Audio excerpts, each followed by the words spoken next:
ચાલો મિત્રો વાત કરીએ આપણે હિન્દ છોડો ચળવળ 1942-43 વિશ્વયુદ્ધમાં બદલાયેલ સંજોગો ધ્યાનમાં રાખીને કોંગ્રેસની કારોબારી સમિતિએ વ્યક્તિગત સત્યાગ્રહ બંધ કરવાનો નિર્ણય કર્યો. વિશ્વમાં જે પરિસ્થિતિ બદલાઈ બરાબર એ મુજબ વ્યક્તિગત સત્યાગ્રહ કરવાનું નક્કી કર્યું કોંગ્રેસની સમિતિએ. ક્રિપ્સ દરખાસ્તો દ્વારા સિદ્ધ થયું અથવા સાબિત થયું કે બ્રિટિશ સરકાર સત્તા છોડવા માંગતી નથી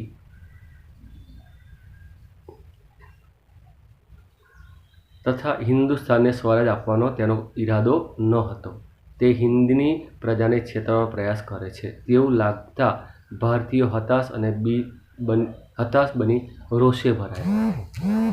ક્રિપ્સ દરખાસ્ત દ્વારા સિદ્ધ થયું કે બ્રિટિશ સરકાર સત્તા છોડવા માંગતી ન હતી તથા હિન્દુસ્તાનને સ્વરાજ આપવાનો તેનો ઈરાદો ન હતો. તે હિન્દની પ્રજાને છેતરવાનો પ્રયાસ કરે છે તેવું લાગતા ભારતીયો હતાશ બનીને રોષે ભરાયા. ગાંધીજીએ પ્રજાની નિરાશા દૂર કરી એક નવી આખરી લડત લડવા માટે તૈયાર કર્યા. મુંબઈમાં મળેલી કોંગ્રેસની મહાસમિતિની બેઠકમાં ગાંધીજીની આગેવાની હેઠળ 8મી ઓગસ્ટની મધ્યરાત્રિએ હિન્દ છોડોનો ઠરાવ પસાર કરવામાં આવ્યો.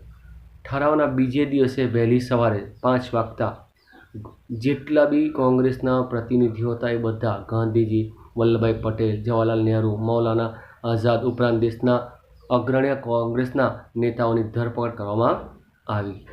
વર્તમાનપત્રો પર પ્રતિબંધ મૂકવામાં આવ્યા.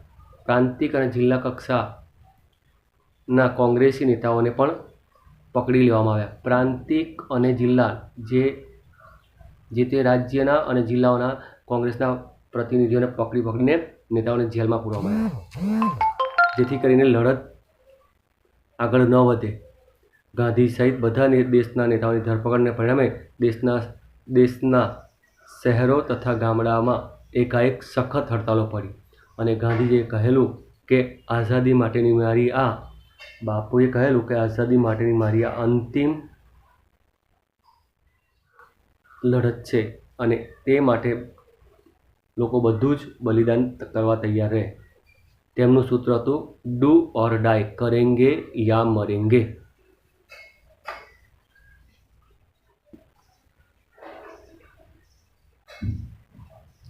હિન્દ છોડો આંદોલન દરમિયાન હડતાલો. દેશના ગામો તથા શહેરોમાં મજૂરો, ખેડૂતો, યુવાનો, વિદ્યાર્થીઓ, શિક્ષકો, વેપારીઓ, સ્ત્રીઓ વગેરે આ કાર્યક્રમમાં આગળ પડતો ભાગ લીધો. સ્ત્રીઓ અને બાળકો પણ આ કાર્યક્રમમાં જોડાયા. મજૂરોએ કારખાનામાં હડતાલો પાડી. જમશેદપુરના લોખંડના કારખાનામાં તથા મુંબઈ અને મદ્રાસની કાપડની મિલોમાં હડતાલો પડી. જમશેદપુરના લોખંડના કારખાનામાં, મુંબઈ અને મદ્રાસની મિલોમાં હડતાલ પડી. અમદાવાદમાં 75 કાપડની મિલોના 1,40,000 મજૂરોએ 105 દિવસ લગભગ 3.5 મહિના શાંત અને અપૂર્વ હડતાલ પાડી. શાળા કોલેજોમાં હડતાલો પડી. અમદાવાદમાં 3.5 માસ સુધી બજારો બંધ રહ્યા. 75 મિલોના 1,40,000 જેટલા કારીગરો હતા એ મજૂરોએ 105 દિવસ 3.5 મહિના અને અમદાવાદના બજારો પણ 3.5 મહિના સુધી બંધ રહ્યા હતા. હિન્દ છોડો આંદોલન દરમિયાન ભાંગફોડની પ્રવૃત્તિ. બરાબર, આ બાજુ નેતાઓને પકડીને પૂરી દીધા અને બાપુએ કીધેલું કે મારા જીવનની આ અંતિમ અને આખરી લડત છે, આ પછી હું કોઈ બીજી લડત લડીશ નહીં. એટલે સમગ્ર દેશમાં એક ઉત્સાહ, દેશભક્તિ જાગી ગઈ અને ગામડે ગામડે આ આંદોલન ફાટી નીકળ્યું અને ચારે બાજુએ હિંસાના બનાવો બનવા લાગ્યા. દેશમાં ચોતરફ લોકોની ક્રોધ બ્રિટિશ સરકાર સામે ભભૂકી ઉઠ્યો. હિન્દ છોડો આંદોલન દરમિયાન ભાંગફોડની પ્રવૃત્તિમાં દેશના ચારે તરફ લોકોનો ક્રોધ બ્રિટિશ સરકાર સામે ભભૂકી ઉઠ્યો. શાંત દેખાવની સામે સરકારે દમન નીતિ અપનાવતા શહેરો તથા ગામડાઓના લોકોના ટોળાએ તાર, ટેલિફોન, રેલવે લાઇન, સરકારી મકાનો, પોસ્ટ ઓફિસ, પોલીસ સ્ટેશન, સરકારી કચેરીઓ, પુલો, રસ્તાઓ, શાળા કોલેજોના મકાનો, રેલવે સ્ટેશનો વગેરે તોડી નાખવા, મિલકતને લૂંટવાના અને આગ લગાડવાના બનાવો મોટા પ્રમાણમાં બન્યા. મિલકતોને તોડી નાખવાના, લૂંટવાના અને આગ લગાવવાના બનાવો બન્યા. રેલવેને વધુ નુકસાન થયું. કેટલાક વિસ્તારમાં લોકો બોમ્બનો પણ ઉપયોગ કર્યો. તારા બાપુએ કીધું મારી જીવનની અંતિમ લડત છે, હવે પછી લડત નહીં લડું. તો બધા એક થઈને ગમે તેમ થાય હવે આ લડતમાં આપણે આઝાદી મેળવવી જ જોઈએ. એટલે આ બધા હિંસક અને અહિંસક બંને બનાવો બન્યા.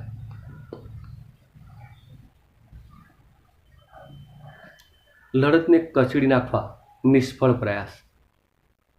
બરાબર, આંદોલન ચાલતું હતું ત્યાં આગળ સરકારે લોકોને ધરપકડ અને ભારે દમન નીતિ ટૂંકમાં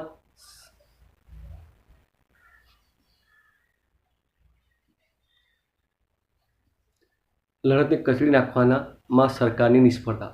આ લડતની ઉગ્રતા અને મોટા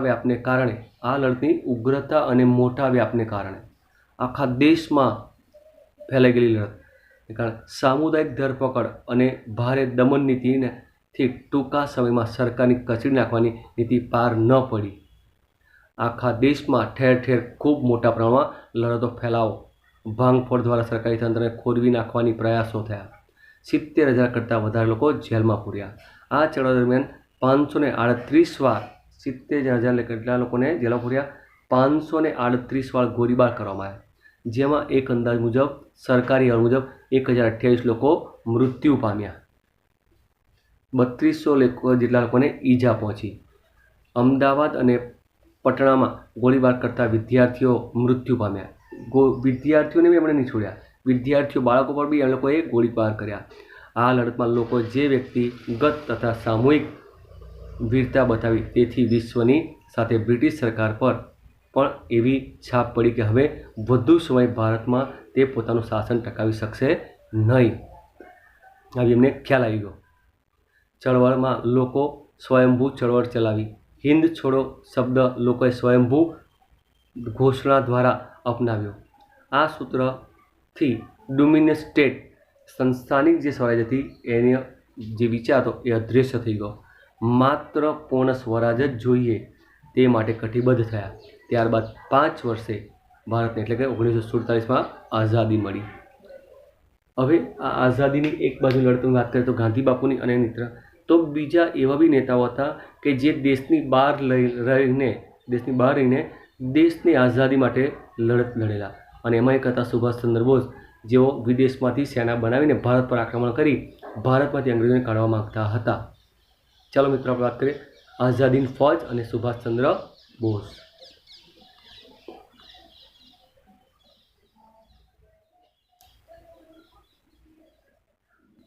ટૂંકનોંધ મિત્રો IMP પરીક્ષામાં પૂછાય છે. સુભાષચંદ્ર બોઝ વિશે ટૂંકનોંધ લખો.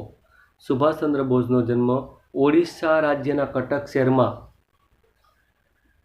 23 જાન્યુઆરી 1897ના રોજ થયો હતો. સુભાષચંદ્ર બોઝનો જન્મ ઓડિશા રાજ્યના કટક શહેરમાં 23 જાન્યુઆરી 1897માં થયો હતો. તેમના પિતા રાયબહાદુર જાનકીનાથ બોઝ કાનૂની ક્ષેત્રે સરકારી વકીલ હતા. માતા શ્રીમતી પાર્વતી દેવી ધાર્મિક પ્રવૃત્તિવાળા હતા. આ બંગાળી છોકરો બ્રિટિશ સરકારમાં વફાદાર સેવક બનશે તેવી ભવિષ્યવાણી વિચારી હતી, જેણે ભારતની બ્રિટિશ હુકુમત સામે સ્વતંત્ર સેનાની તરીકે કામ કર્યું. કલકત્તાની પ્રેસિડેન્સી કોલેજમાં ખૂબ સારા ગુણે ઉત્તીર્ણ થઈ પાસ કરીને તેઓ વધુ અભ્યાસ માટે ઇંગ્લેન્ડ ગયા. ત્યાં સૌથી અઘરી ગણાતી ICS ઇન્ડિયન સિવિલ સર્વિસની પરીક્ષા તેમણે 4થા નંબરે પાસ કરી અને કલકત્તા પાછા ફર્યા. કલકત્તા જે કોલેજમાં ભણતા હતા એ કોલેજમાં પ્રેસિડેન્સી કોલેજમાં અંગ્રેજ અધ્યાપક ઓટ દ્વારા રંગભેદ નીતિ અને ભારતીય વિદ્યાર્થીઓના અપમાનજનક વર્તન અને અભિમાનના કડવા અનુભવોને તેમના માનસમાં ક્રાંતિના બીજ રોપ્યા. જ્યારે ઇંગ્લેન્ડથી ભણીને પાછા ત્યારે એમની જ કોલેજમાં એ પ્રોફેસર બન્યા, પરંતુ એમના અધ્યાપકો દ્વારા એમની પાસે જે રંગભેદ નીતિ, અપમાનજનક વર્તન અને અભિમાનના કડવા અનુભવો તેમને માનસમાં ક્રાંતિના બીજ રોપ્યા, દેશભક્તિ જાગૃત કરી. તેમને ભારતના સ્વતંત્ર સંગ્રામમાં ખૂબ જ રસ હતો. તેઓ હિન્દી મહાસભાની સક્રિય કાર્યકર બની ગયા. રાષ્ટ્રીય સ્વરાજ પક્ષમાં જોડાઈ ટૂંક સમયમાં યુવાનોના અતિપ્રિય નેતા બની ગયા. રાષ્ટ્રીય સ્વરાજ પક્ષમાં જોડાયા. અને નાની ઉંમરમાં જ એ લોકોના લોકપ્રિય નેતા બની ગયા. સવિનય કાનૂન ભંગની લડતમાં તેઓ મોખરે રહ્યા અને જેલવાસ વેઠ્યો હતો. ઈસવીસન 1938માં માત્ર 41 વર્ષની વયે હરિપુરા કોંગ્રેસ અધિવેશનના પ્રમુખને સ્થાને નિમણૂક પામવા જેટલી લોકપ્રિયતા અને યોગ્યતા એમણે દર્શાવી. માત્ર 41 વર્ષની ઉંમરે તેઓ હરિપુરા કોંગ્રેસ અધિવેશનના એ પ્રમુખ બન્યા. સુભાષબાબુના વિચારોને ગાંધીજીના વિચારો સાથે ખાસ મેળ ન હતો. બીજી વખત ચૂંટણી આવી ત્યારે બી સુભાષબાબુ જીત્યા. ગાંધી બાપુના જે ખાસ માણસ હતા એ હારી ગયા. પણ બાપુ અહિંસામાં માનતા હતા અને સુભાષચંદ્ર બોઝ હિંસામાં માનનાર વ્યક્તિ હતા. એટલે એમના વિચારો એમની સાથે મેચ ન થયા. બરાબર. ગાંધી સાથે તેમને મતભેદ થતા કોંગ્રેસ છોડીને ફોરવર્ડ બ્લોક નામના નવો રાજકીય પક્ષની સ્થાપના કરી અને અવિરત સભાઓ સંબોધવી, દેશમાં પ્રવાસ કરવા, બ્રિટિશરો વિરુદ્ધ જનમત જાગૃત કરવા આશયથી ઠેર ઠેર પ્રવાસો ખેડ્યા. અંતે હિન્દ સંરક્ષણ ધારા હેઠળ તેમની ધરપકડ કરવામાં આવી અને એમને કારાવાસમાં પૂરવામાં આવ્યા.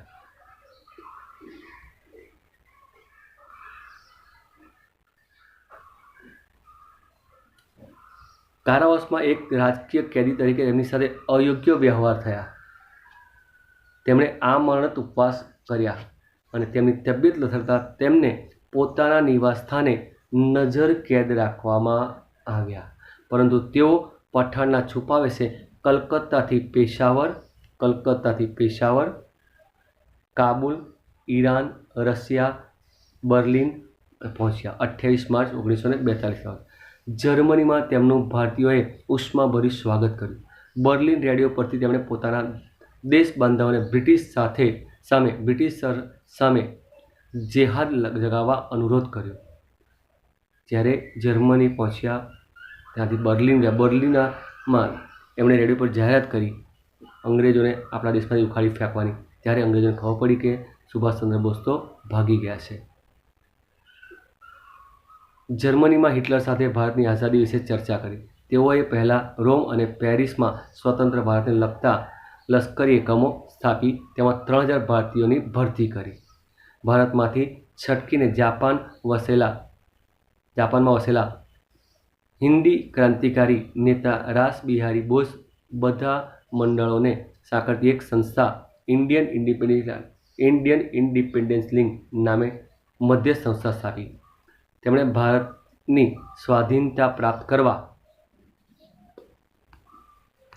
માટે આઝાદ હિન્દ ફોજ ઊભી કરવાનો નિર્ણય લીધો.